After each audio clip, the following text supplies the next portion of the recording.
भारतीय स्त्रीमुक्ती चळवळीचं तत्वज्ञान हे डॉक्टर बाबासाहेब आंबेडकरांच्या तत्वज्ञानापासून सुरू होतं. बुद्धांच्या तत्वज्ञानाचा त्याला वारसा आहे आणि म्हणूनच आमची जी आंबेडकरी स्त्री चळवळ आहे त्याला आता 100 वर्ष पूर्ण होत आहेत. म्हणून आंबेडकरवाद्यांनी हे वर्ष आंबेडकरी स्त्री चळवळीचं शताब्दी वर्ष म्हणून साजरं केलं पाहिजे, असं मत प्राध्यापिका आशालता कांबळे यांनी प्राचार्य प्र. सोनकांबळे प्रतिष्ठानच्या वतीने आयोजित व्याख्यानमालेत व्यक्त केलंय. प्र. सोनकांबळे प्रतिष्ठान छत्रपती संभाजीनगरच्या वतीने आठवणींचे पक्षीकार प्राचार्य प्र. सोनकांबळे यांच्या जन्मदिनानिमित्त विशेष व्याख्यान व गुणवंत विद्यार्थ्यांचा सत्कार कार्यक्रमाचं आयोजन डॉक्टर बाबासाहेब आंबेडकर कला वाणिज्य महाविद्यालयामध्ये करण्यात आलं होतं.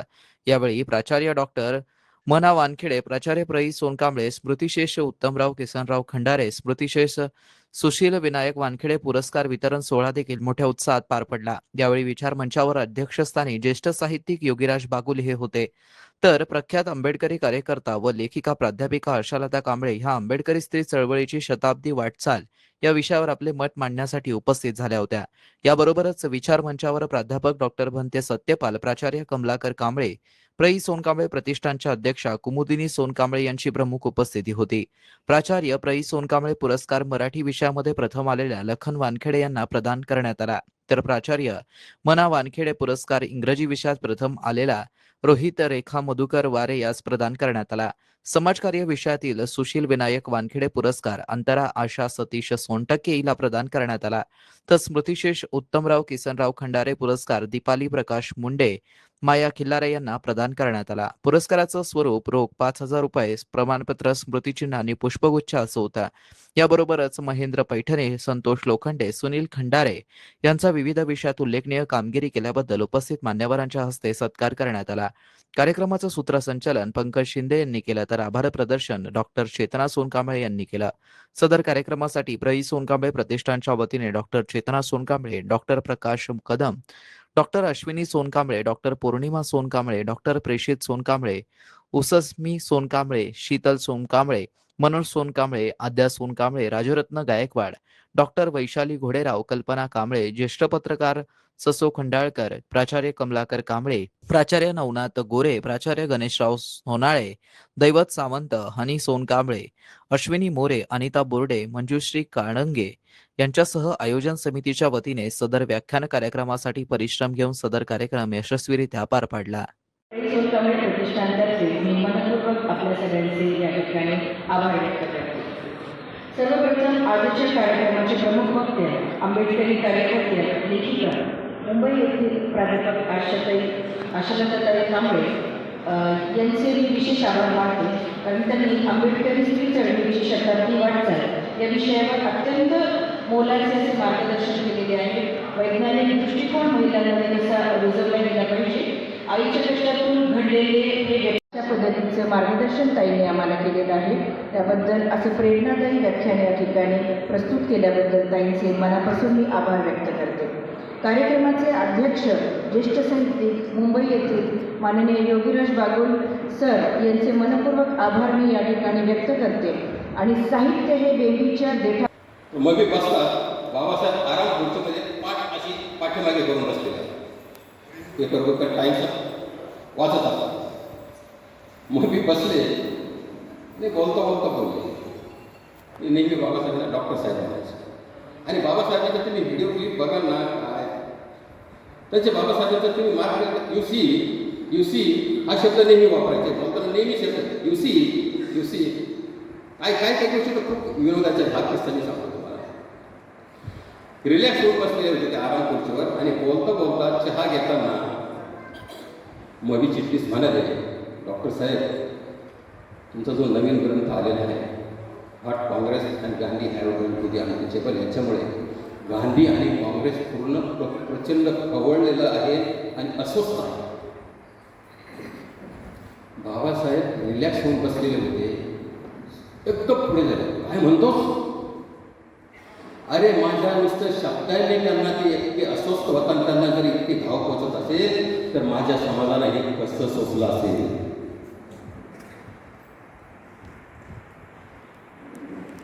सगळे म्हणजे काय म्हणतात ना, अहो वाडे राजवाडे महाल उद्या खंडर होतील. माणसाने विचार असे करावे की ते भविष्यातही वर्तमानातही आणि भूतकाळातही नेहमी चिर करून असतात. आणि ते विचार बाबा विषयाला सुरुवात करत असताना मी जसं म्हणाले की महाप्रजापती ही जगातील स्त्री मुक्ती चळवळीची पहिली उद्गाती आहे, जागतिक स्त्री मुक्ती चळवळीची. तर जगातील एकूणच स्त्री चळवळीचा इतिहास जो सुरू होतो हा महाप्रजापती गौतमीपासून सुरू होतो. हेही आपल्यालाच इस्टॅब्लिश करत राहायला पाहिजे, आपल्यालाच सातत्याने हे बोलत राहायला हवं. काहींना अजून म्हणजे जागतिक स्त्री मुक्तीमध्ये काम करणाऱ्या आमच्या काही भगिनींना सुद्धा, काही भगिनींना, अनेक जणींना थेरी गाथा अजून माहीत नाही. तर थेरी गाथा जी आहे, थेरी गाथा हा जो ग्रंथ आहे त्या थेरी गाथा ग्रंथांमध्ये स्त्री मुक्ती म्हणजे नेमकी काय आहे, स्त्री मुक्तीची कन्सेप्ट काय आहे, हे सगळे त्याच्यामध्ये क्लिअर सांगितलेली आहे अनेकीने. त्याच्यातलं फक्त एकच उदाहरण मी देते आणि पुढे जाते की आपल्याला जो आंबेडकरी स्त्री चळवळीचा वारसा आहे हा वारसा महाप्रजापतीने दिलेला आहे, बुद्ध काळातल्या या थेरीने दिलेला आहे आणि तोच आपल्याला स्वीकारायला हवा असं आपण का म्हणतो. तर थेरी गाथांमध्ये अनेक थेरींच्या ज्या गाथा आहेत त्यामध्ये एक पूर्णा थेरीची गाथा आहे. आणि ही पूर्णा थेरी काय म्हणते की पूर्णपणे ती विज्ञानवाद सांगते, कर्मकांडातून मुक्त व्हायला सांगते, अंधश्रद्धेतून मुक्त व्हायला सांगते. म्हणून तिची गाथा प्रसिद्ध आहे की पहाटे पहाटे नदीच्या पाण्यात उभं राहून जो पाण्याचं अर्घ्य देत होता तर त्याला ही अनाथपिंडकाच्या घरी दासीचं काम करणारी पूर्णा जेव्हा बघते तर ती दासी होती म्हणून तिला कंपल्सरी त्या थंडीत कंपल्सरी उठून पाणी भरण्यासाठी नदीवर जाणं गरजेचं होतं. तिला आश्चर्य वाटतं की दासी म्हणून मला हे काम करणं गरजेचं आहे म्हणून मी इथे आलेली आहे, पण हा जो ब्राह्मण आहे तिथे त्या कडाक्याच्या थंडीत तो उभा राहिलेला आहे नदीच्या थंड पाण्यात, त्याला का गरज आहे ह्याची. आणि म्हणून ती त्याच्याशी संवाद करते. आणि हा ज्यावेळी संवाद ती करते त्यावेळी तिला त्या ब्राह्मणाकडून असं सांगितलं जातं की पहाटे पाण्यात उभं राहून उगवत्या सूर्याला अर्घ दिल्याने आपल्याला स्वर्गामध्ये स्थान मिळतं. आणि त्यावेळी पूर्णा तिला असं विचारते की जर का पाण्यात पहाटे त्या थंड पाण्यामध्ये उभं राहून सूर्याला अर्घ देऊन जर का आपल्याला स्वर्गात स्थान मिळत असेल तर 24 तास या पाण्यामध्ये असलेले जे मासे आहेत, कासव आहेत, जलचर प्राणी आहेत त्यांना तर सगळ्यात आधी स्वर्गामध्ये स्थान मिळायला हवं. आणि तिचा हा जो युक्तिवाद आहे, तिची ही तर्कनिष्ठता आहे, ती तर्कनिष्ठता तो युक्तिवाद ऐकून त्या ब्राह्मणामध्ये परिवर्तन होतं. ती पूर्ण भांडत नाही त्याच्याशी. म्हणून आपण सुद्धा ज्यावेळी आपली मतं मांडतो त्यावेळी ती आक्रस्ताळेपणाने मांडता कामा नये. हा सुद्धा आदर्श आपल्याला इथून मिळतो. आंबेडकरी स्त्री चळवळ आहे ती 25 डिसेंबरपासून खऱ्या अर्थाने सुरू झालेली आहे असं माझं निरीक्षण आहे आणि मी याची मांडणी करते आहे. म्हणजे जेव्हा स्त्री मुक्ती चळवळीची 50 वर्ष साजरी व्हायला सुरुवात झाली होती तर तेव्हापासूनच माझ्या डोक्यात ही कन्सेप्ट आली की या स्त्री मुक्ती चळवळीची म्हणजे 75 पासून त्याची स्थापना आणि 75 नंतर आता या वर्षी त्याला 50 वर्ष, तर ते 50 वर्ष साजरी करत होते.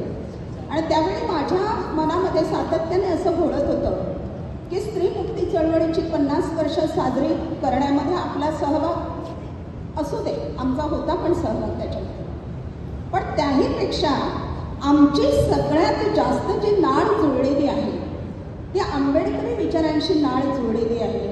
आणि या जागतिक स्त्री मुक्तीपेक्षा भारतीय स्त्री मुक्तीचं जे तत्त्वज्ञान आहे ते डॉक्टर बाबासाहेब आंबेडकरांच्या तत्त्वज्ञानापासून सुरू होतं. बुद्धांच्या तत्त्वज्ञानाचा त्याला वारसा आहे. आणि म्हणून आमची जी आंबेडकरी स्त्री चळवळ आहे त्याला 2027ला 100 वर्ष पूर्ण होत आहे. म्हणून आम्ही सगळ्या आंबेडकरी स्त्रियांनी आणि आमच्या बंधूंनी सुद्धा हे वर्ष आंबेडकरी स्त्री चळवळीचं शताब्दी वर्ष म्हणून सातत्याने आपण त्याचा उच्चार करत राहायला पाहिजे. आणि आंबेडकरी स्त्री चळवळ ही स्वतंत्र चळवळ आहे हे आपण इस्टॅब्लिश करायला हवं, आपलं ते कर्तव्य आहे.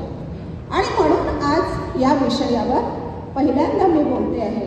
चेतना, आपण इथून सुरुवात करतो आहोत इथल्या व्याख्यानापासून की आंबेडकरी स्त्री चळवळीची 100 वर्ष आपल्याला सर्वांना अतिशय गांभीर्याने साजरी करायचे आणि या 100 वर्षामध्ये इतर सगळ्या कार्यक्रमांबरोबरच आंबेडकरी स्त्री चळवळीशी संबंधित असे कार्यक्रमसुद्धा मोठ्या प्रमाणावर आपल्याला घ्यायला हवे आहे. व्याख्यानाच्या ओघात मी सांगत जाणार आहे की आपण काय काय करायला सुरुवात केली वगैरे. अतिशय शांतपणे या ब्राह्मणाला हे सांगते आणि त्या ब्राह्मणाचं परिवर्तन होतं आणि तो सुद्धा नंतर बुद्धांचा फॉलोअर होतो.